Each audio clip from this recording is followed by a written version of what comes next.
Today I want to share with you how to make chopped liver. This is a chicken liver recipe that's delicious and nutritious.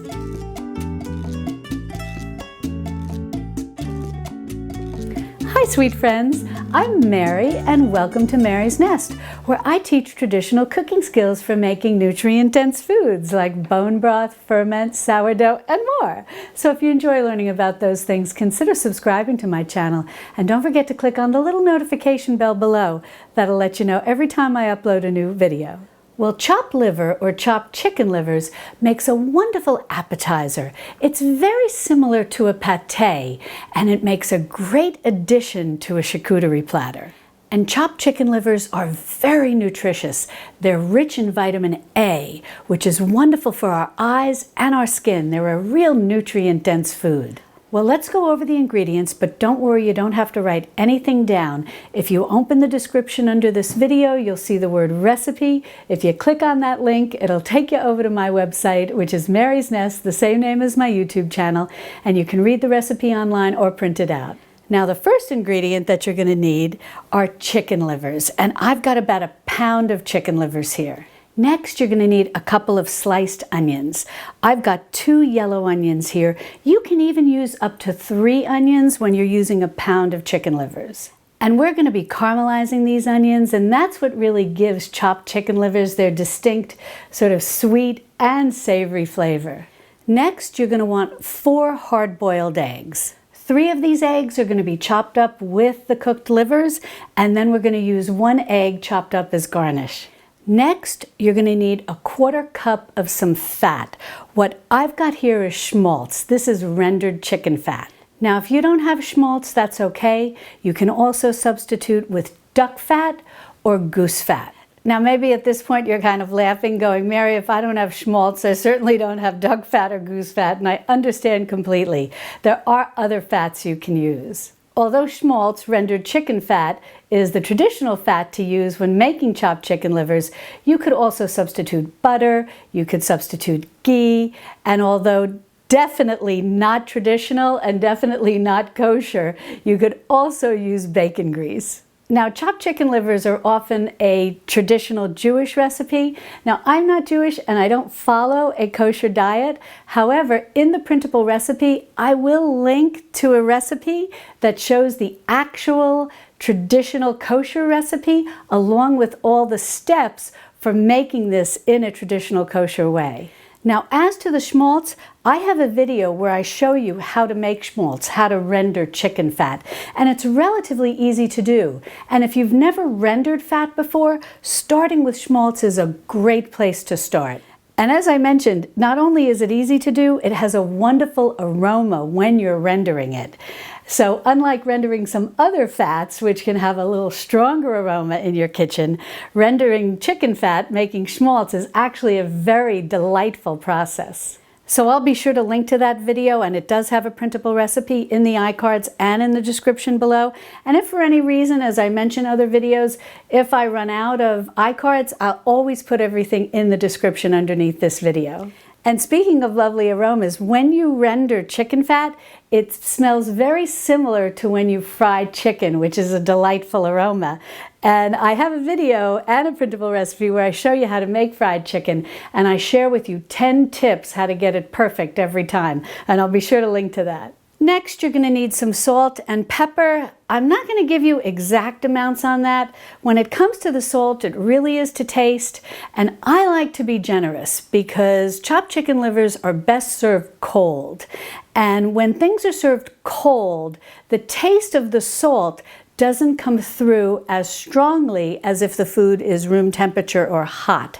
So I am generous with the salt. And then you can also add in some black pepper. Finally, what I've got here are the little crispy bits that you're left with when you make your schmaltz. And basically, this is fried chicken skin. And I've also got some onions in here that were fried with the chicken skin as well as we were rendering the chicken fat.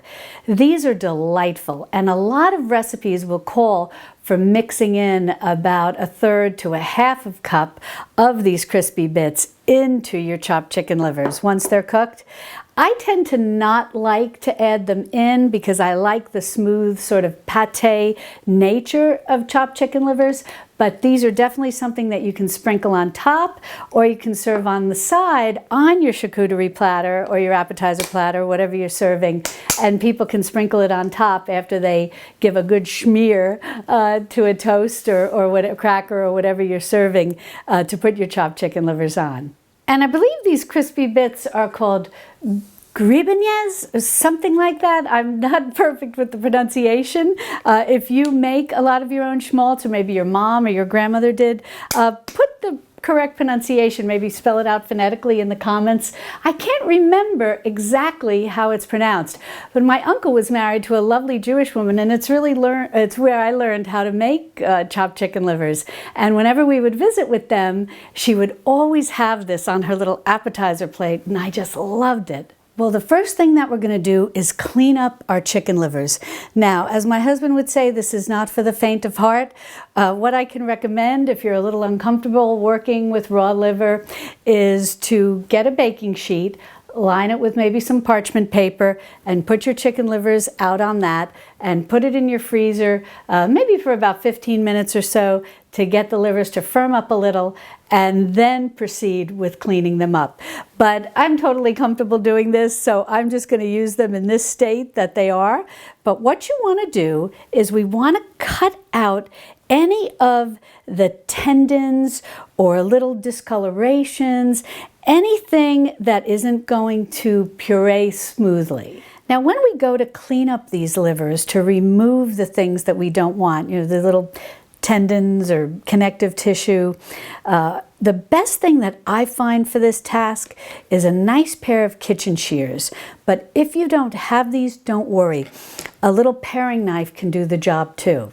So all you want to do is just start cutting out. You can sort of cut the livers in half at where that little tendon piece is, and then just go ahead and cut out that little tendon and put that to the side.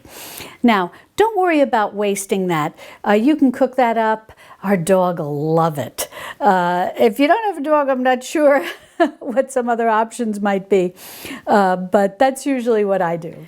Well, I'm going to go ahead and finish cleaning up all of these livers, and then we'll move on to the next step. Well, I've got my chicken livers all cleaned up with all the tendons and the little connective tissue and tough bits removed. Next, what we're going to do is cook our chicken livers. Now, I like to do this in 2 batches when I'm working with a pound of chicken livers. So I'm going to take half my schmaltz and half my chicken livers. We'll head over to my stove, and I'm going to go ahead and start sautéing these up. Then, after I do the first half, then we'll just repeat the whole process with the remaining schmaltz and the remaining chicken livers. And we're going to cook the chicken livers approximately 3 minutes on each side. Then we're going to turn them over and cook them for another 3 minutes on each side. You want them nicely browned on the outside, but you want them still a little pink on the inside. You don't want to overcook them. Well, I've got my chicken livers all cooked up, about 3 minutes on each side. They're a little pink inside, which is perfect. I splattered myself a little bit of the schmaltz, and this is why I always wear an apron. But in any event, they're cooked, so now I'm going to set those aside, and next we're going to caramelize our onions. You don't have to add any extra fat or schmaltz to your pan, whatever fat you're using. We're just going to caramelize those with what's ever left in the frying pan. Well, while I've got those onions caramelizing over on my stove, I wanted to mention that while I was cooking my chicken livers, I seasoned them liberally with salt and pepper. As you're caramelizing your onions, it's going to take about 15 minutes, and you're going to be somewhere on medium to medium-low heat. Everybody's cooktop is different, so you're just going to have to monitor it a little. But what you're looking for is a beautiful golden brown color to them. And you just want to keep tossing them around from time to time, keep your eye on them, and when they reach that golden brown color, you're all set. Well, my onions are all caramelized, and now we're ready to move on to the next step. Now is the time we pull this all together and turn this into chopped chicken livers or chopped liver. Now, there are a couple of ways to do this. My aunt minced this all by hand.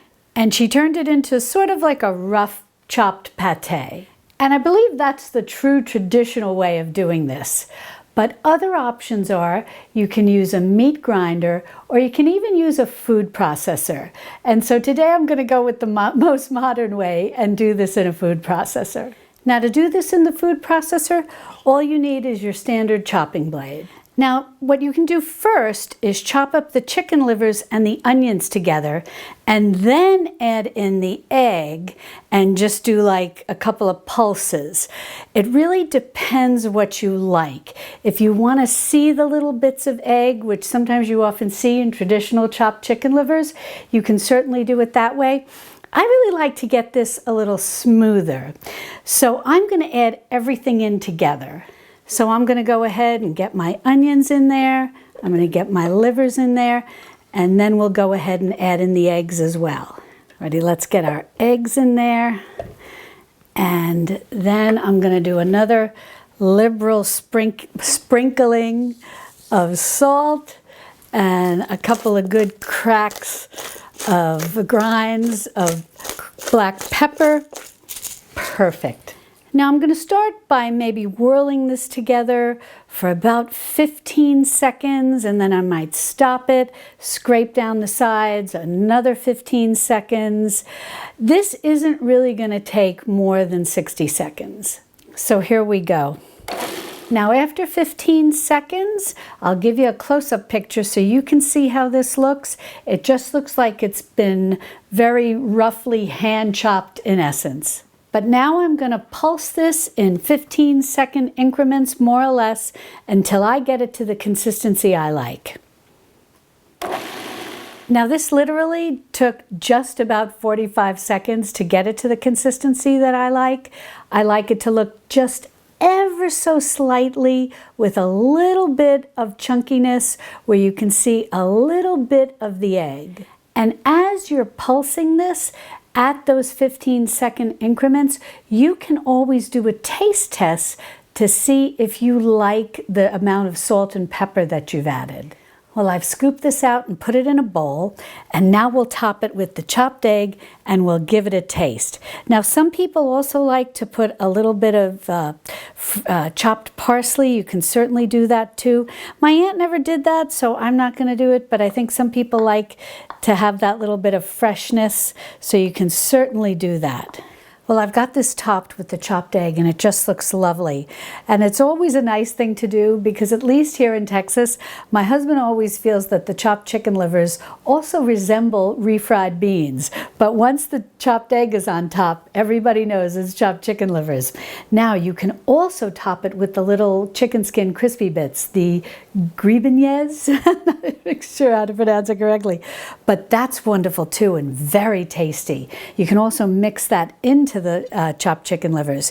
But I'm just going to keep it smooth like this and let's give it a taste and see how it is.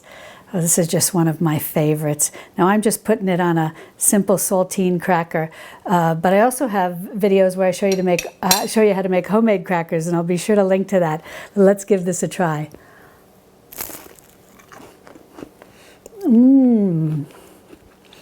Oh, so tasty.